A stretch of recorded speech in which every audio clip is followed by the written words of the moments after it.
গল্পকথন by Kallol চ্যানেলে আপনারা শুনছেন ম্যাক্সিম গোর্কির লেখা বুড়ি ইজেরগিল। আজ দ্বিতীয় পর্ব। বুড়ি আবার বলতে শুরু করে, পোল্যান্ডে আমি বড় কষ্ট পেয়েছি। সেখানকার লোকগুলো হৃদয়হীন ও মিথ্যাচারী। তাদের সাপের ভাষা আমি বুঝতে পারিনি। কথা বলার সময় ওরা ফোঁস করে। কেন করে জানো? তারা মিথ্যাচারী বলে ঈশ্বর ওদের সাপের ভাষা দিয়েছে। সে দেশে আমি কোথায় চলেছি জানতাম না, কিন্তু আমি দেখলাম তোমাদের রুশদের বিরুদ্ধে বিদ্রোহের জন্য তৈরি হচ্ছে তারা। বখনিয়া শহরে এসে পৌঁছলাম। একটা ইহুদি আমায় কিনে নিলে, নিজের জন্যে নয়, আমার দেহ নিয়ে ব্যবসা করবে বলে। আমি রাজি হলাম তাতে। বেঁচে থাকতে হলে সবাইকেই কিছু না কিছু করতে হয়। আমি কিছুই করতে পারতাম না, তাই দেহের বেশাতি দিয়ে মূল্য দিতে হলো। কিন্তু মনে মনে ভাবলাম, বিড়লাটে আমার বাড়ি ফিরে যাওয়ার মতো যথেষ্ট পয়সা হলেই আমি এই শিকল ছিঁড়ে ফেলব, যতই শক্ত হোক না সে শিকল। সেখানে আমি কিছুদিন ছিলাম। পয়সাওয়ালা বাবুরা আসতো আমার বাড়িতে আর হররা করত। আমি বলতে পারি বেশ কিছু খরচ হতো তাদের। আমাকে নিয়ে নিজেদের মধ্যে লড়াই চলতে চলতে তাদের সর্বনাশ ঘটত। তাদের মধ্যে একজন আমাকে পাওয়ার জন্যে অনেকদিন ধরে চেষ্টা করল। কি করল জানো? একদিন তো এলো আমার ঘরে, সঙ্গে এলো চাকর। চাকরের হাতে ব্যাগ। বাবুটি চাকরের হাত থেকে ব্যাগটা খুলে ঢেলে দিল আমার মাথায়। ব্যাগটা থেকে সোনার মোহর ঝরতে লাগলো। মাথায় লাগলো আমার, মাটিতে পড়ে সেগুলো ঝনঝন আওয়াজ করতে লাগলো। কি মিষ্টি লাগলো আমার কানে। কিন্তু এত সত্ত্বেও লোকটাকে তাড়িয়ে দিলাম আমি। লোকটার এমনই মোটা তেলা মুখ আর ভুঁড়িটা তাকিয়ার মতো, দেখতে যেন কুঁদো শুঁয়োরটা। হ্যাঁ, তাড়িয়েই দিয়েছিলাম। যদিও ও বলেছিল আমার মাথায় মোহর বৃষ্টি করবার জন্যে সব জমিজমা বাড়িঘর ঘোড়া বিক্রি করে দিয়েছে। সে সময় আমার মন মজেছিল অন্য লোকের ওপর। মানুষের মতো মানুষ, মুখময় তার দাগ, এধার থেকে ওধার দাগে কাটাকাটি হয়ে গেছে। তুর্কিরা তলোয়ার দিয়ে আঘাত দিয়েছিল তাতে। গ্রিকদের হয়ে তুর্কিদের সঙ্গে ও লড়াই করছে। একে বলি মানুষ। লোকটা জাতে পোলিও, গ্রিকদের নিয়ে মাথা ও কেন ঘামাবে? তবুও শত্রুর বিরুদ্ধে লড়াইয়ে সাহায্য করতে এসেছিল। মুখে তলোয়ার মেরেছে, একটা চোখ গিয়েছে, বাঁ হাতের দুটো আঙুলও গিয়েছে। লোকটা তো পোলিও, তবুও গ্রিকদের নিয়ে মাথা ঘামায় কেন জানো? সে বীরত্বকে শ্রদ্ধা করত, আর বীরত্বকে যে শ্রদ্ধা করে, বীরত্ব দেখাবার সুযোগও সর্বদা খোঁজে। জীবনে বীরত্ব দেখাবার সুযোগ হামেশাই আসে, জানোই তো। আর যারা সে সুযোগ পায় না, তারা নিছক কুঁড়ে নয়তো কাপুরুষ, অথবা তারা জানেই না জীবন কি। জীবন কি তা যদি লোকে জানত, তাহলে সবাই চাইত চলে যাওয়ার আগে যাতে তাদের ছায়া রেখে যেতে পারে। জীবন তাহলে নিশ্চিহ্ন হয়ে মুছে দিত না লোকদের। ও, মুখে দাগলা সেই লোকটা সত্যি ভালো মানুষ ছিল। কাজের মতো কাজ করবার জন্যে সে পৃথিবীর শেষ পর্যন্ত যেতে রাজি ছিল। আমার মনে হয় বিদ্রোহের সময় তোমরা লোকটাকে মেরে ফেলেছ। ম্যাজিয়ারদের সঙ্গে লড়াই করতে কেন গিয়েছিলে? আচ্ছা, বেশ বেশ, কিছু বলতে হবে না। আমাকে কিছু না বলবার আদেশ করে বুড়ি ইজেরগিল নিজে চুপ করে যায়, ডুবে যায় চিন্তায়। কিছুক্ষণ বাদে আবার বলে চলে, আমি একজন ম্যাজিয়ারকেও চিনতাম। একদিন সে আমার বাড়ি থেকে বেরিয়ে গেল শীতের দিনে। লোকটাকে বসন্তকালেই দেখা গেল। বরফ গলে উঠলে তাকে পাওয়া গেল মাঠের মধ্যে, মাথায় গুলিবিদ্ধ অবস্থায়। দেখো, মহামারীতে যত লোক মরে, প্রেমে তার চেয়ে কম লোক মরে না। গুণে যদি দেখো তাহলেই বুঝতে পারবে। কি যেন বলছিলাম? হ্যাঁ, পোল্যান্ডের কথা। আমার শেষ খেল সেখানেই খেলেছিলাম। এক বাবুর সঙ্গে সাক্ষাৎ হয়। কি সুন্দর ছিল দেখতে, একেবারে শয়তানের মতো সুন্দর। আমি তো ততদিনে বুড়ি হয়ে গেছি। বুড়ি বই কি, বয়স 40 হবে। লোকটার ভারী দেমাক, আর মেয়েরাও তাকে অনেক প্রশ্রয় দিয়েছে। তার জন্য অনেক দাম দিতে হয়েছে, পোড়াতে হয়েছে। হ্যাঁ, ও ভেবেছিল মুখ থেকে কথা খসালেই আমি তার হয়ে যাব, কিন্তু অত সহজে ধরা আমি দিইনি। কারুর কাছে কখনো নিজেকে বিকিয়ে দিইনি। তখন সেই ইহুদিটার সঙ্গ ছেড়েছি, অনেক টাকা দিয়েছি তাকে, ক্রাকোভে বসবাস শুরু করে দিয়েছি। তখন আমার সব আছে, ঘোড়া, সোনাদানা, ঝি চাকর। সে আসতো আমার কাছে একটা দানবের দেমাক নিয়ে, ইচ্ছে আমি ছুটে গিয়ে তার বুকে লুটিয়ে পড়ি। ঝগড়াঝাটি চলল, মনে আছে তার জন্য আমার চেহারা পর্যন্ত খারাপ হয়ে গেল। বেশ কিছুদিন চলল এই অবস্থা, কিন্তু শেষ পর্যন্ত আমারই জয় হল। হাঁটু গেড়ে ভিক্ষা চাইতে হলো ওকে, কিন্তু আমাকে গ্রহণ করবার পরই ত্যাগ করল। এবার বুঝলাম আমি বুড়ি হয়ে গিয়েছি। সে কথা ভাবতেই আমার মন বিষিয়ে গেল। উহ, কি বিষ! শয়তানটাকে ভালোবেসেছিলাম আমি, আর ও যখন দেখা হতো ও আমায় টিটকিরি দিত। কি নীচ! অন্যের কাছে পর্যন্ত ঠাট্টা তামাশা করত আমায় নিয়ে। আমি জানতাম তা, খুব কষ্ট হতো, কিন্তু ও আমার কাছে ছিল। সব সত্ত্বেও ওকে ভালোবাসতাম। তোমাদের রুশদের সঙ্গে যুদ্ধ করতে যখন চলে গেল, ওর বিরহ অসহ্য হলো আমার। মনের সঙ্গে অনেক লড়াই করলাম, পারলাম না। শেষ পর্যন্ত ওর কাছে যাব ঠিক করে ফেললাম। ওয়ারশের কাছে জঙ্গলের মধ্যে তখন ওদের ঘাঁটি, কিন্তু সেখানে পৌঁছে দেখলাম তোমাদের দল ওদের হারিয়ে দিয়েছে, আর সে বন্দী হয়ে আছে এক গ্রামে। তাহলে আর ওকে দেখতে পাবো না, মনে মনে ভাবলাম। কিন্তু তাকে দেখার জন্য আমার মনে তখন কি ভীষণ আগ্রহ। কাজে আমি চেষ্টা করলাম ওর কাছে যেতে। ভিখারির পোশাক পরলাম, খোঁড়া সাজলাম, মুখ বেঁধে সেই গায়ে গিয়ে হাজির হলাম। কসাকে আর সৈন্যদলে সে গাঁ তখন গিজগিজ করছে। অনেক হুজ্জত করতে হলো সে গাঁয়ে যেতে। পোলিওরা কোথায় রয়েছে খুঁজে বার করলাম। বুঝতে পারলাম সেখানে পৌঁছানো সহজ নয়, কিন্তু আমাকে যেতেই হবে যে। তাই এক রাত্রে আমি গুটি গুটি রওনা হলাম সেদিকে।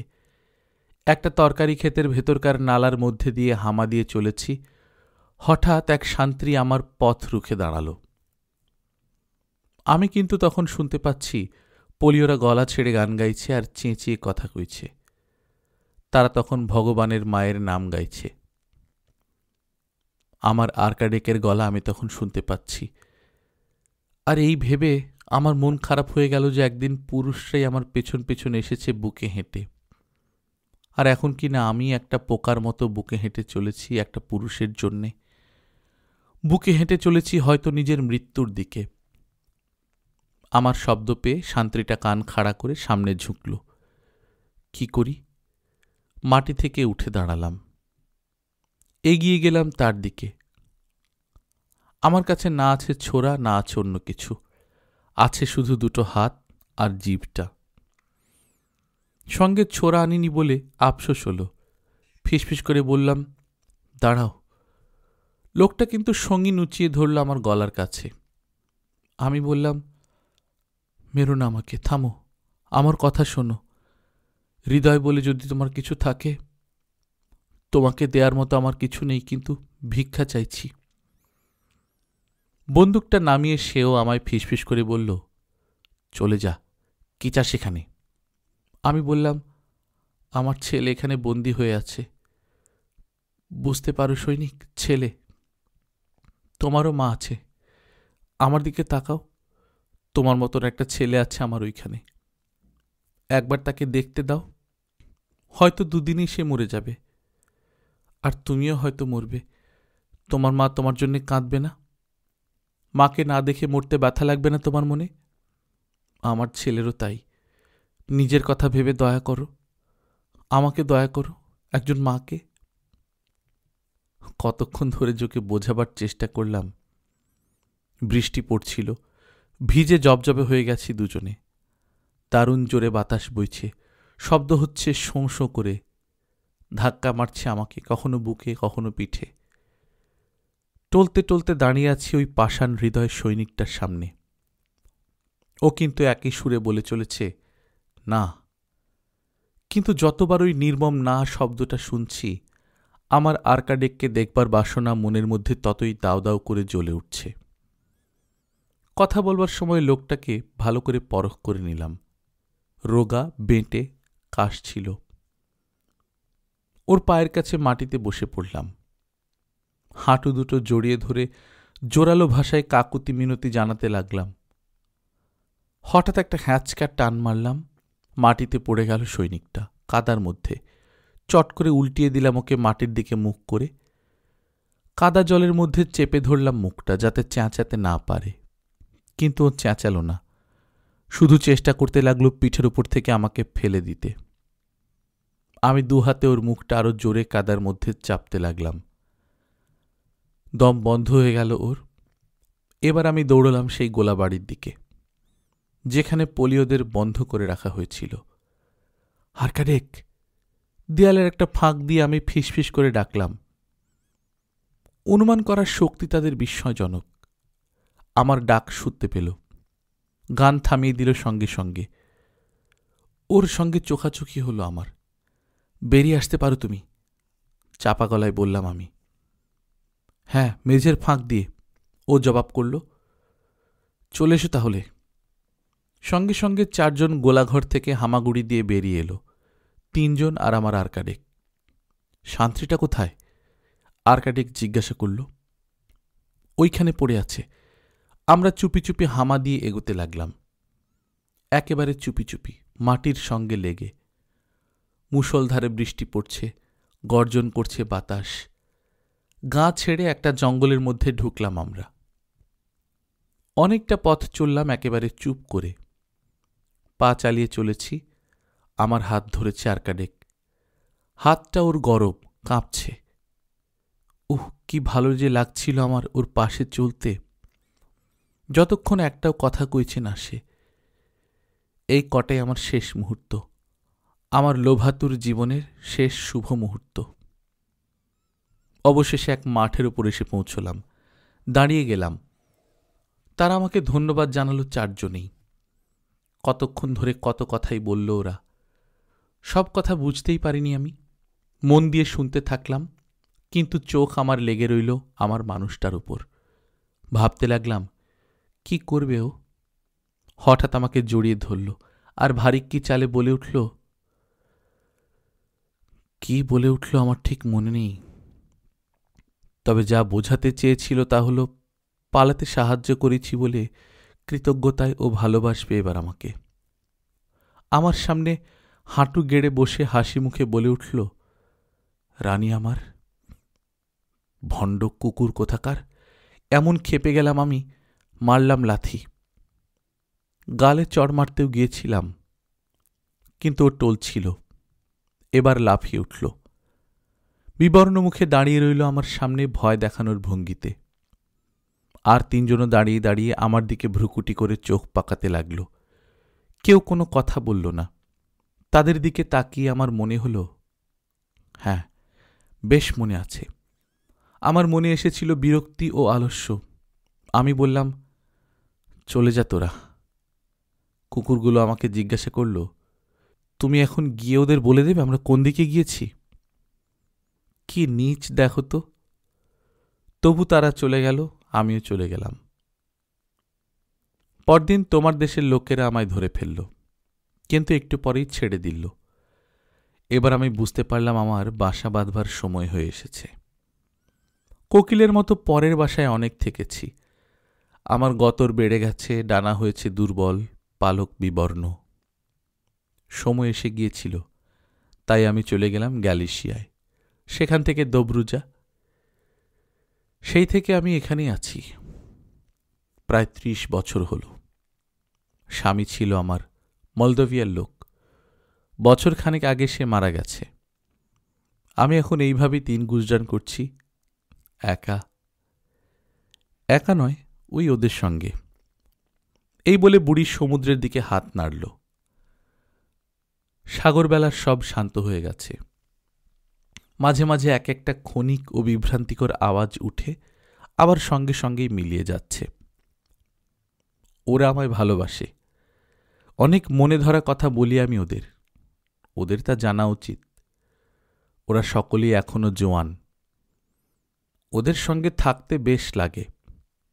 ওদের দিকে তাকিয়ে মনে মনে ভাবি আমিও একদিন ওদের মতোই ছিলাম। শুধু আমার সময়ে লোকের তেজ ও শক্তি ছিল আরো অনেক বেশি। জীবন ছিল তাই অনেক আনন্দের, অনেক ভালো। হ্যাঁ রে, তাই ছিল। বুড়ি চুপ করে যায়। ওর পাশে বসে আমার মন বিষণ্ণ হয়ে ওঠে। ও কিন্তু ঝিমাতে থাকে, মাথা নাড়ে আর বিড়বিড় করে বলে চলে, কি জানি, হয়তো প্রার্থনা করছে। সাগর থেকে একটা মেঘ উঠে আসে, ঘন কালো মেঘ। কিনারাগুলো ইতস্তত বন্ধুর, পাহাড়ের চূড়ার মতো। স্তেপের দিকে এগিয়ে আসে মেঘ। চলার পথে অনেক টুকরো হয়ে ভেঙে যায়। সেগুলো ছুটে চলে সামনে, একটার পর একটা তারাগুলিকে ঢেকে ফেলে। সাগরের গর্জন আরও বেড়ে ওঠে। আমাদের থেকে একটু দূরে চুম্বনের ফিসফিসানির ও দীর্ঘশ্বাসের আওয়াজ শোনা যায়।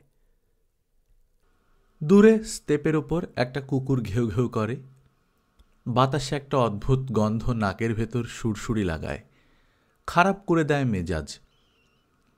আকাশের বুকে এগিয়ে যেতে যেতে মেঘগুলো মাটিতে অনেক ছায়া ফেলে।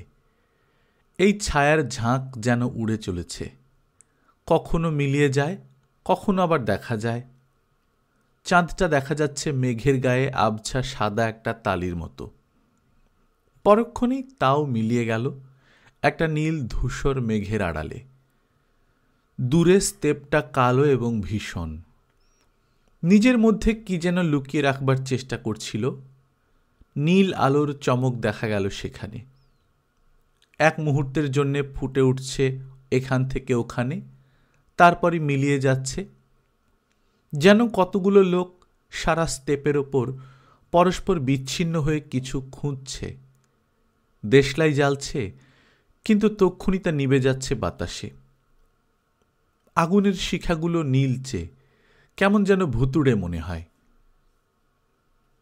আগুনের ফুলকি দেখতে পাচ্ছিস? ইজেরগিল আমাকে জিজ্ঞেস করে। কি ওই নীলগুলো? সামনের দিকে তাকিয়ে আমি বলে উঠি, নীল। হ্যাঁ, ওগুলোই। ওগুলো তাহলে শেষমেশ উড়ে বেড়াচ্ছে। বেশ বেশ। আমি আর দেখতে পাচ্ছি না, অনেক কিছুই দেখতে পাইনি আর। এই ফুলকিগুলো কোত্থেকে আসছে? আমি জিজ্ঞাসা করি বুড়িকে। ওই ফুলকিগুলো সম্বন্ধে আমি আগেই কিছুটা শুনেছিলাম, কিন্তু বুড়ি ইজেরগিল কি বলে তা শুনতে ইচ্ছা হলো।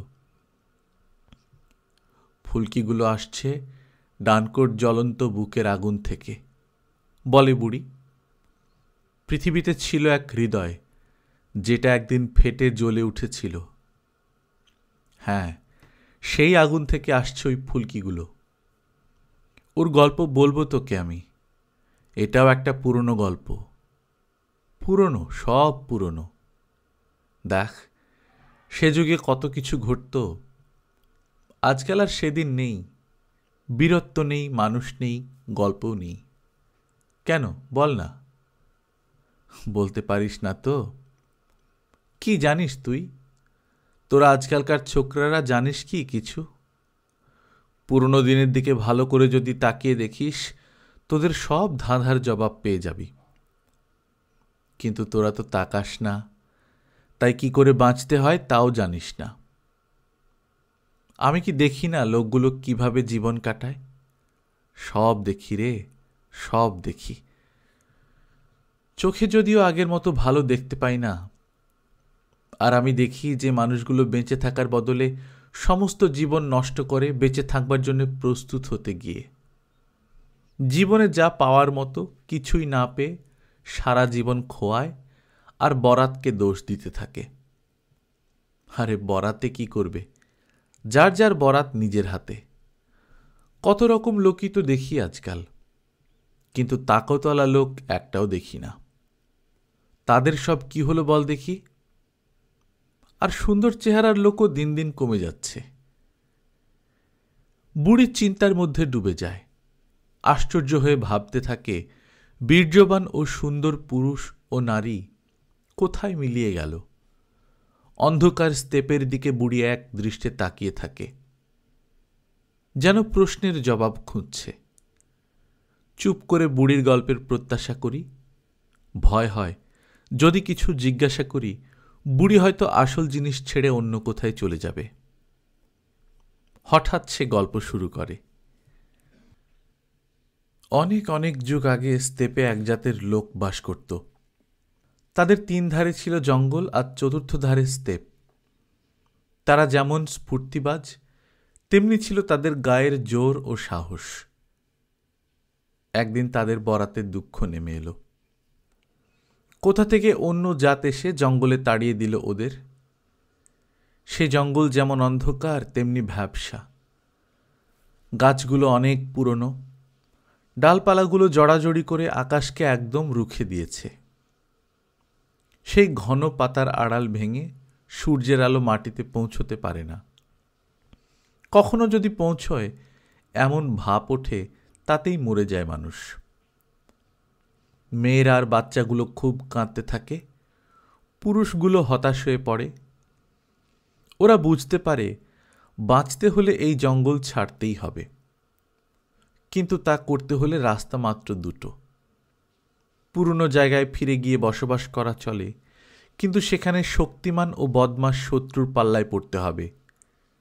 সামনে এগিয়ে যাওয়া চলে, কিন্তু সেখানে পথ রুখে দাঁড়িয়ে আছে দৈত্যাকার গাছের দল, ডালপালায় পরস্পর জড়াজড়ি করে। তারা নরম মাটি শক্ত করে কামড়ে আছে গিঁটলার শিকড় গেড়ে। দিনের বেলায় ধোঁয়াটে আধারে তারা চুপচাপ দাঁড়িয়ে আছে। একটু শব্দ নেই, একটু নড়ে না। আর রাত্রিতে লোকগুলো যখন আগুন জ্বালে তখন তাদের চারপাশে যেন আরো বেশি করে চেপে ধরে। যে লোকগুলো বাস করে এসেছে স্তূপের খোলা ময়দানে, তারা এখন এক ছায়ার দেয়ালে আবদ্ধ। মনে হয় সেই ছায়া যেন অপেক্ষা করে রয়েছে তাদের চূর্ণ করার জন্যে।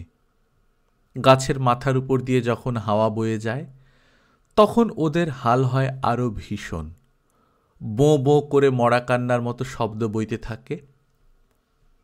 লোকগুলোর গায়ে জোর ছিল, এগিয়ে গিয়ে মৃত্যুপণ করে লড়াই করার সাহস ছিল তাদের।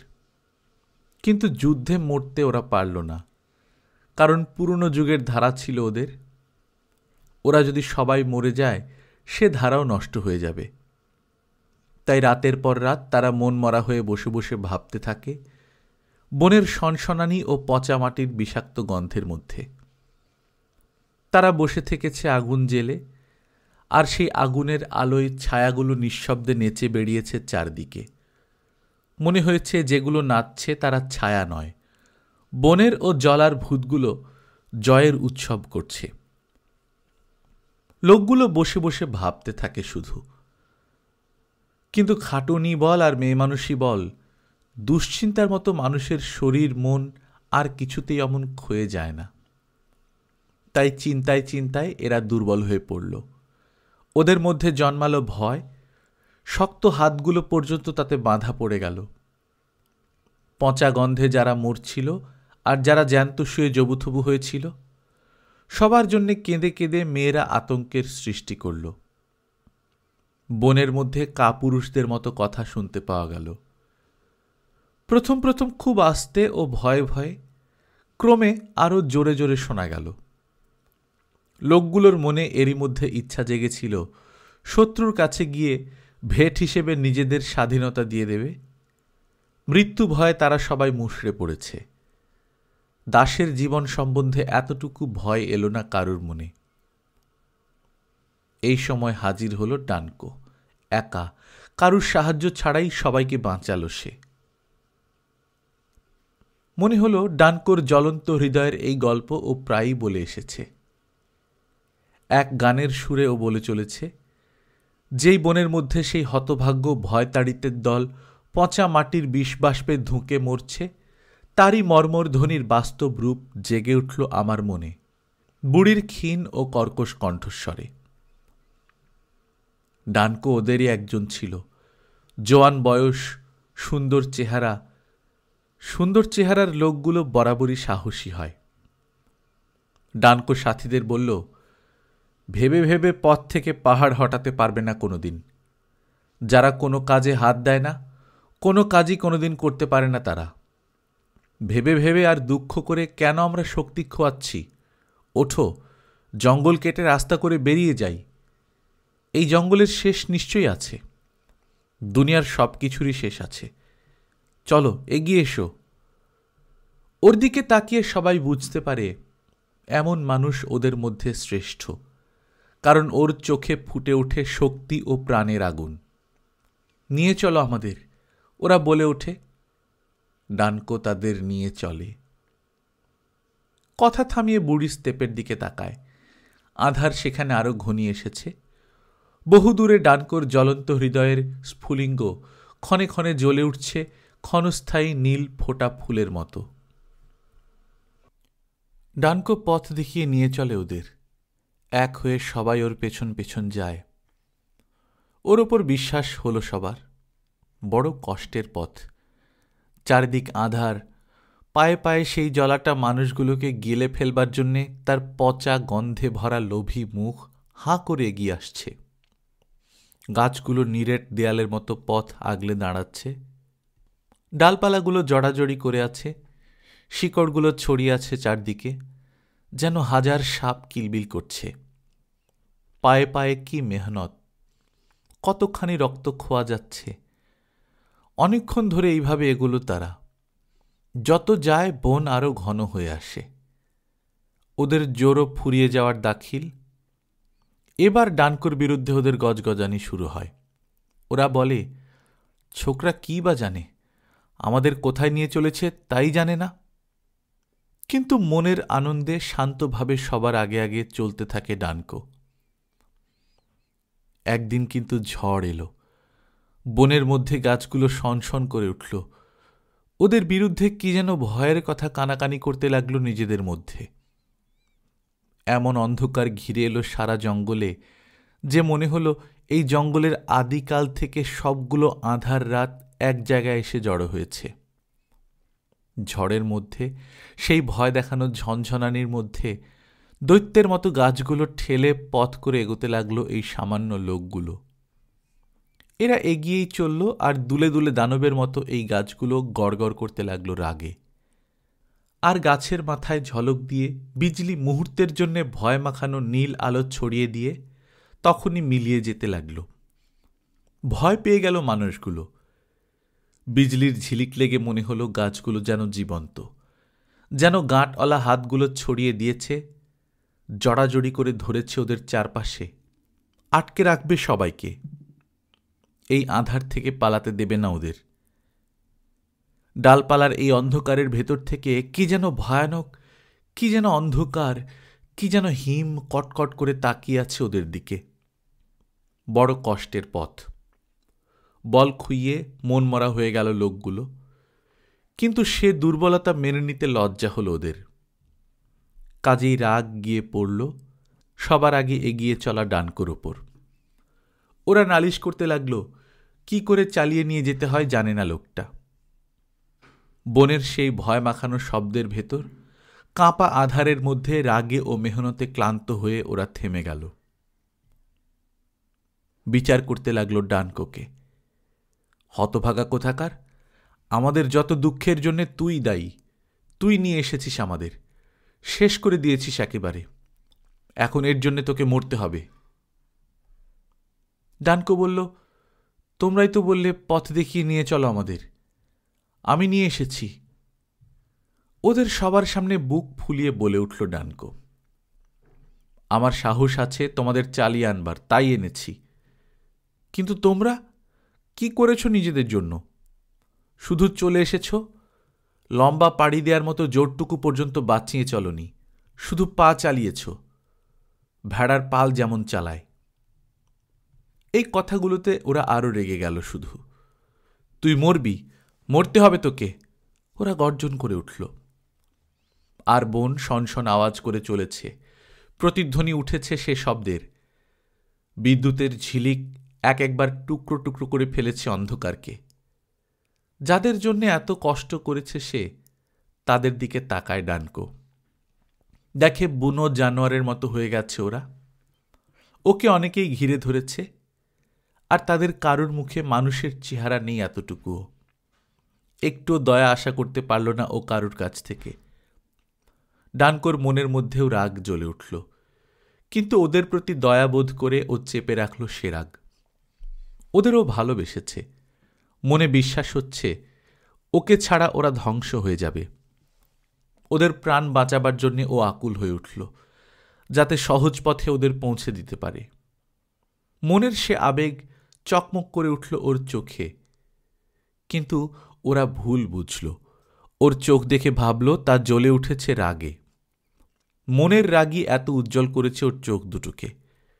ওরা একপাল নেকড়ের মতো তৈরি হয়ে দাঁড়ালো, অপেক্ষা করতে লাগলো ডানকোকে আক্রমণ করবে। তারপর ক্রমে এগিয়ে এসে ঘিরে ফেলল ওকে, ধরে টুকরো টুকরো করে ফেলতে চায়। ওদের মনের ভাব বুঝতে পারল ডানকো। সেই ভাবনায় ওর মনে আরো ব্যথা লাগল, তাই মনের আগুন আরো উজ্জ্বল হয়ে ফুটে উঠল চোখে। বনের মরা কান্না তখনও গুমড়ে চলেছে, বাজ চলেছে হেঁকে, মুষলধারে বৃষ্টি পড়ছে। আমি লোকেদের জন্য কি করতে পারি? চিৎকার করে বলে উঠল ডানকো। সে চিৎকারে মেঘের গর্জনও চাপা পড়ে গেল। হঠাৎ ও নিজের বুকটা ছিঁড়ে দিল, আর হৃদয়টা বার করে তুলে ধরল মাথার উপর। সূর্যের মতো জ্বলতে থাকে সেটা, সূর্যের চেয়েও উজ্জ্বল। সারাটা বন চুপ মেরে যায়। মানুষের প্রেমের এই মহান আলোয় আলোকিত হয়ে উঠে। আলোর ভয়ে অন্ধকার গভীর জঙ্গলে পালিয়ে যায়, কাঁপতে কাঁপতে ঢুকে যায় জলাভূমির হাঁ করা বিষাক্ত মুখের মধ্যে। তাজ্জব বনে গিয়ে মেরে যায় লোকগুলো। চলো এগিয়ে যাই, চিৎকার করে ওঠে ডানকো। জ্বলন্ত হৃদয়টা দিয়ে পথ আলো করে সামনের দিকে ছুট মারে। ঢেউয়ের মতো ওরা সকলে পিছু নেয় ডানকোর, যেন কোনো জাদুমন্তর লেগেছে। বনের ভেতর আবার শনশন শব্দ উঠে, গাছগুলো অবাক হয়ে দুলতে থাকে, কিন্তু লোকগুলোর দৌড়ানোর শব্দে বনের আওয়াজ চাপা পড়ে যায়। তারা জোরে ছুটতে থাকে সাহসের সঙ্গে, জ্বলন্ত হৃদয়ের অদ্ভুত দৃশ্যের টানে। এখনো লোক মরতে থাকল, কিন্তু আজ আর কারো কোনো নালিশ বা চোখের জল নেই। ডানকো চলেছে আগে আগেই, আর তার হৃদয়টা অবিরত জ্বলছে। হঠাৎ বনটা তাদের সামনে দরজা খুলে দিল, তার হাত দিল ওদের, আর পেছনে পড়ে থেকে ঘোর জঙ্গলটা চুপ মেরে গেল। এবার ডানকো আর তার দলের লোকেরা এসে ডুব মারল সূর্যের আলো ও মুক্ত বায়ুর সাগরে। বৃষ্টিতে সব দোষ কেটে গেছে হাওয়ার। পিছনে বনের উপর ঝড়ের গর্জন চলতে থাকে, কিন্তু এখানে সূর্যের আলো পড়ছে। স্তেপটা যেন বুক ভরে নিঃশ্বাস নিচ্ছে। ঘাসের গায়ে গায়ে বৃষ্টির জহরত পড়ে ঝকমক করছে। নদীটা সোনার মতো জলজল করছে। সন্ধ্যা হয়ে এলো, ডুবন্ত সূর্যের আলো ফুটে উঠেছে নদীর বুকে, আর এই আলোয় নদী হয়েছে লাল। ডানকোর ছেঁড়া বুকের ভেতর থেকে যে লাল রক্তের ধারা বইছে তারই মতন লাল।